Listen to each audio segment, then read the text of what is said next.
वेदों का सार, ऋषियों का ज्ञान, प्रदोष व्रत है शिव का वरदान। प्रिय भक्तों, आज अश्विन मास के कृष्ण पक्ष की त्रयोदशी तिथि है और यह तिथि भगवान शिव को तो अत्यंत प्रिय है। साथ ही साथ इस दिन पितरों का तर्पण भी किया जाता है। प्रिय भक्तगणों, पूर्व काल की बात है। एक बार भगवान शिव ने माता सती से कहा था, कलयुग में जब बोलबाला होगा, इधर उधर की बातों होंगी और अशांति होगी, कहीं पर कुछ भी भगवान के नाम का नहीं होगा, उस समय मनुष्य न जाने नाना प्रकार के नीच कर्म में संलग्न होगा। उस समय प्रदोष व्रत ही एक ऐसा होगा जो मनुष्य को शिव की भक्ति में लगाएगा। नारद मुनि कहते हैं कि प्रदोष व्रत एक ऐसा व्रत है जो मनुष्य को समस्त प्रकार के दुखों के निवारण से, गरीबी से निकाल देता है और मोक्ष, धर्म, काम, क्रोध सब पर विजय प्राप्त करा देता है। यही एकमात्र प्रदोष व्रत है और यही वह संध्या का समय होता है जब भगवान भोलेनाथ अपने भक्तों के जप, तप और उनके द्वारा की हुई पूजा से प्रसन्न हो जाते हैं और उनके समस्त प्रकार के मनोकामनाओं को पूर्ण करके अंत में शिवधाम को ले जाते हैं। इस व्रत को करने से न पापों का नाश ही होता है बल्कि पुण्यों की प्राप्ति भी होती है। तो आइए इतनी पावन और सुखदायी व्रत को और इसकी कथा को पूरे ध्यानमग्न होकर सुनते हैं। तो आप इस कथा को पूरे ध्यान से सुनिए। एक समय की बात है जब कैलाश पर्वत पर भगवान शिव अपने गणों के साथ विराजमान थे। तब माता सती अपनी सखियों के साथ उनके पास पहुंची और वहां पर जाकर माता सती ने भगवान शिव के चरणों में पुष्पांजलि अर्पित की। उसके बाद उनके श्री चरणों का वंदन करने के बाद वो उनके भोजन की व्यवस्था के लिए चलने लगी। तब भगवान शिव ने माता सती से कहा, आज तुम्हारे मन में कोई सवाल नहीं उमड़ रहा है। जो भी कोई सवाल उमड़ रहा है तुम उसे निसंकोच पूछो। आज चुपचाप क्यों जा रही हो? तब माता सती कहती है कि हे भोलेनाथ, आप अपने गणों के साथ विराजमान हैं, इसीलिए मैं आपसे आज कोई भी प्रश्न नहीं करूंगी। तब भगवान शिव ने अपने गणों को जाने के लिए आदेश दे दिया और माता सती को अपने पास बुलाया। फिर माता पार्वती भगवान शिव से कहने लगी, हे अंतर्यामी, आपसे तो कुछ भी नहीं छिपा है। आप तो सर्वज्ञाता हैं, आपको सब कुछ ज्ञात है कि मेरे मन में क्या चल रहा है। फिर भी अगर आप मेरे मुख से ही सुनना चाहते हैं तो मैं आपको प्रणाम कर आपको बताती हूँ।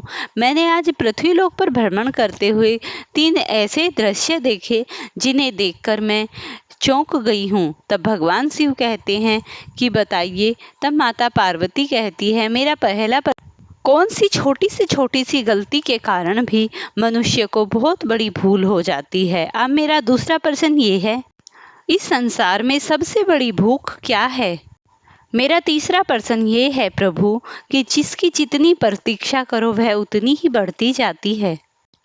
तब भगवान शिव माता पार्वती से बोले, हे पार्वती, मैं तुम्हारी इन सभी प्रश्नों का उत्तर एक कथा के माध्यम से देने जा रहा हूँ। तब भगवान शिव बोले, एक बार एक स्त्री ब्रज के क्षेत्र में रहा करती थी जिसका नाम सुशीला था। सुशीला एक पतिव्रता स्त्री थी। वह अपने पति के श्री चरणों में प्रणाम करती, वंदन करती और शाम को अपने पति के पैर दबाया करती थी।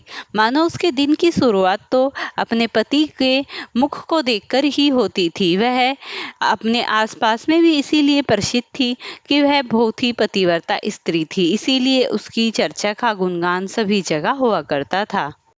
सुशीला भी इस बात को अच्छी तरीके से जानती थी। पूरे गांव में, पूरे मोहल्लों में तेरी बड़ाई होती है और सभी तेरी बातों का गुणगान करते हैं कि सुशीला एक पतिव्रता स्त्री है। एक बार सुशीला पास में ही अपनी सहेली के घर गई।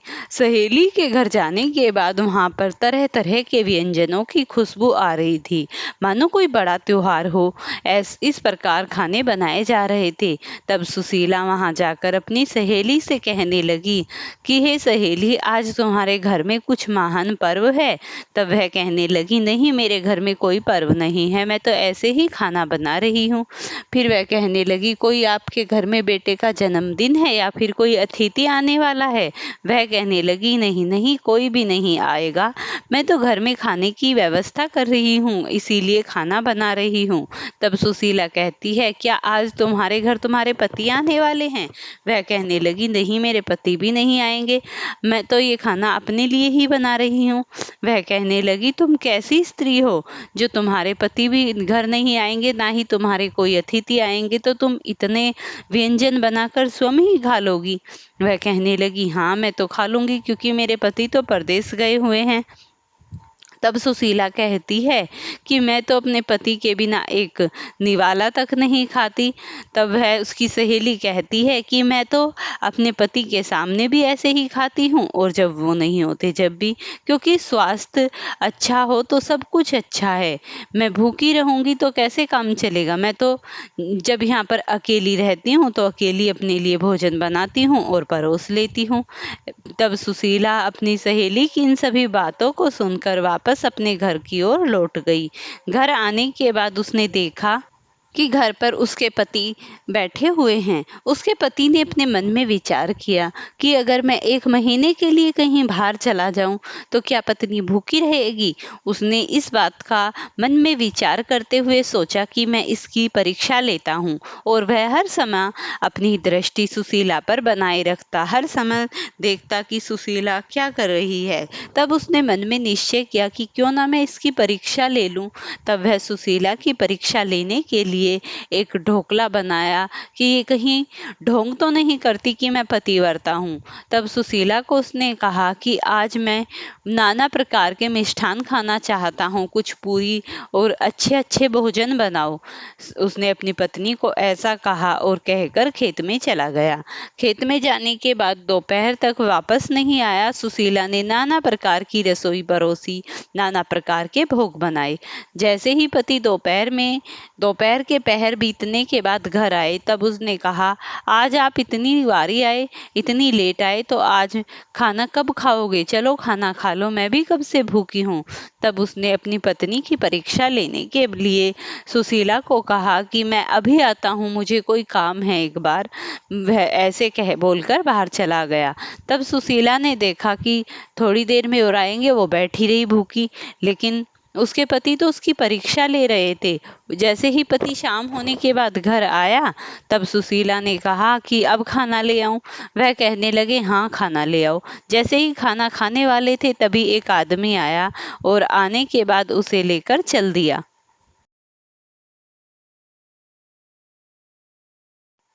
तब सुशीला का पति कहता है कि यह मेरा दोस्त है और इसे कोई जरूरी काम है, एक बार मैं इसके साथ जाता हूँ। ऐसा विचार कर वह अपनी पत्नी की परीक्षा लेने के लिए शाम को भी घर से निकल गया। बेचारी पत्नी क्या करती, सुशीला तो गेट पर बैठी अपने पति की राह देख रही है। रात्रि का पहर आ गया। जैसे ही उसका पति घर आया, रात्रि होने के बाद सुशीला निसहाय हो गई थी और वह देख रही थी। आने के बाद कहने लगी कि आप खाना खा लो। तब उसके पति ने झूठा ढोंग बनाया और कहा कि मुझे अभी भूख नहीं है, कुछ समय मैं आराम कर लेता हूँ, तब खाना खाएंगे।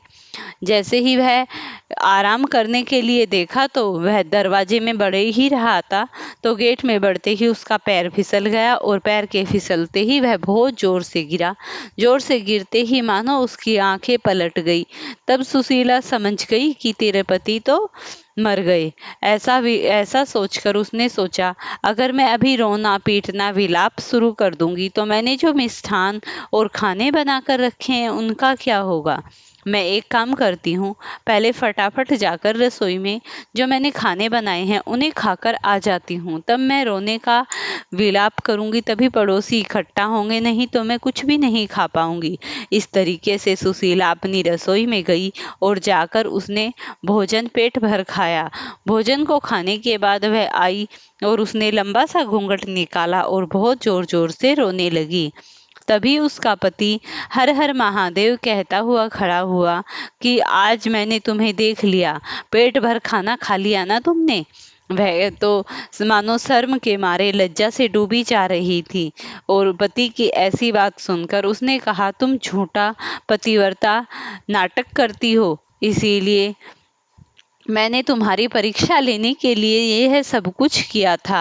तब सुशीला ने अपने पति से क्षमा मांगी और तब उसके पति ने उसे समझाया कि तुम्हें ये झूठा ढोंग नहीं करना था, अगर तुम्हें भूख थी तो तुम्हें खाना खा लेना था।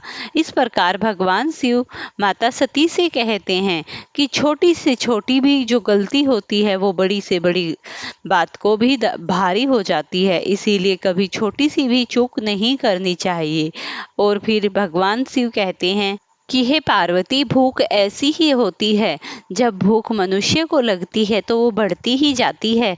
इस प्रकार पार्वती कहती है, हे प्रभु, हे भोलेनाथ, तुमने मुझे तीनों प्रश्नों के उत्तर देकर संतुष्ट किया, अब मैं अति प्रसन्न हूँ। प्रेम से बोलिए हर हर महादेव की जय हो, पार्वती पते की जय हो भोलेनाथ की। अब मैं आपको शुक्र प्रदोष व्रत कथा सुनाऊंगी। पूर्व काल की बात है। 3 घनिष्ठ मित्र थे। एक ब्राह्मण था, एक राजकुमार था और एक साहूकार का पुत्र था। तीनों कहीं बैठे हुए बातें कर रहे थे। तब ब्राह्मण पुत्र कहता है, पत्नी के बिना तो घर सोना होता है, पत्नी के बिना तो घर में भूतों का डेरा होता है। तीनों की ही शादी हो चुकी थी। तभी उनमें से साहूकार का जो पुत्र था, उसकी पत्नी अपने मायके गई हुई थी, लेकिन उसका अभी गोना नहीं हुआ था। वह कहने लगा कि मेरी पत्नी तो अपने घर गई हुई है और उसका भी गोना भी नहीं हुआ है। तब वह इस बात को सुनकर उसने मन में विचार किया, मैं भी आज ही अपनी पत्नी को लेकर आता हूँ। उसने इस विचार से अपनी पत्नी को लेने अपने ससुराल पहुँच गया। वहाँ जाने के बाद वह पत्नी को विदा कर लेने के लिए बातें करने लगा। तब उसके सास ससुर मतलब उसके लड़की के परिवार वालों ने उसे समझाया कि शुक्र प्रदोष में जब शुक्र अस्त हो तब बहन बेटियों को विदा नहीं किया जाता, लेकिन उसने एक भी नहीं सुनी। वह अपनी पत्नी को लेकर अपने घर की ओर चल दिया। जैसे ही दोनों पति पत्नी बैलगाड़ी में बैठकर ससुराल से रवाना हो रहे थे तो एकदम रास्ते में ऐसी तेज आंधी आई कि वहीं धूल और रेत में बैल की टांगे फंस गई और बैल की टांगे टूट गई। दोनों पति पत्नी बैलगाड़ी से नीचे गिर गए और नीचे गिरने के बाद उनके पैर हाथों में बहुत ही चोट लग गई। फिर वह जैसे तैसे करके खड़े हुए और खड़े होने के बाद दोनों पैदल चलने लगे। तो जैसे ही वो दोनों पैदल चल रहे थे, रास्ते में उन्हें कुछ चोर लुटेरे मिले और चोरों ने उनका सारा धन चुरा लिया। इस प्रकार वे दोनों ने उनके पास कुछ भी नहीं रहा और वो ऐसे ही चलते हुए अपने घर की ओर रवाना हो ही रहे थे। अकस्मात कुछ ऐसा हुआ, साहूकार के पुत्र को न जाने कैसी पीड़ा हुई, वह वहीं पर गिर गया। साहूकार का पुत्र जब वहीं पर मूर्छित होकर गिर गया तो उसकी पत्नी जोर जोर से विलाप करने लगी। तो उसके घर पर पता कर दिया गया कि तुम्हारा पुत्र मूर्छित अवस्था में हो गया है, न जाने उसे क्या हुआ है। तो साहूकार की पत्नी बहुत तेज दहाड़े मार मार कर रोने लगी। साहूकार की तो मानो सांसें ही थम गई। उसी समय जब विलाप का माहौल था तभी उसके दोनों मित्र कुमार और ब्राह्मण वहां पर पहुंच गए और जाकर कहने लगे, हम इसके परम मित्र हैं, अगर ये वापस जाकर अपनी पत्नी को उसके घर छोड़ आए तो समझो सब कुछ ठीक हो सकता है। तब साहूकार उसकी पत्नी और अपने बेटे को उसके घर भेज दिया और जाकर कहा कि शुक्र अस्त में बहन बेटियों को कभी विदा नहीं किया जाता। वहां जाते ही मानो उसकी मूर्छा भी खत्म हो गई, मानो उसके जीवन में प्राण डल गए हों और सब कुछ कुशल मंगल हो गया। जैसे ही शुक्र प्रदोष खत्म हुआ, वह अपनी पत्नी को लेकर आया। सब कुछ मानो पहले से भी अच्छा हो गया था। तब उसके सास ससुर ने बहुत सा धन अलंकार देकर उसे भेजा। इस प्रकार से भगवान शिव भी अति प्रसन्न हुए और माता पार्वती को कहते हैं, हे पार्वती, इस तरीके से वह साहूकार पुत्र अपनी पत्नी को लाकर अत्यंत प्रसन्न हुआ। हे पार्वती, तुम जब भी मेरे से कोई प्रश्न करती हो तो मुझे अत्यंत अच्छा लगता है। वैसे तो तुम सब कारणों की कारक हो और सब कुछ जानने वाली ज्ञाता हो, फिर भी तुम जब मुझसे संवाद करती हो तो मुझे अत्यंत प्रिय लगता है। इस तरीके से वह साहूकार पुत्र अपने जीवन में समस्त प्रकार के सुखों को भोग कर अंत में भगवान के धाम को जाता है और शुक्र प्रदोष की कृपा से वह अपने वैवाहिक जीवन में सफलतापूर्वक रहता है। इस तरीके से आज की कथा का समापन हुआ। प्रिय भक्तों, अगर आपको ये कथा पसंद आती हो तो आप इन्हें लाइक और शेयर करना। चैनल पर नए हैं तो चैनल को जरूर सब्सक्राइब करना और मुझे कमेंट में लिखकर बताना मैं आपके लिए अगली वीडियो कौन सी लेकर आऊं।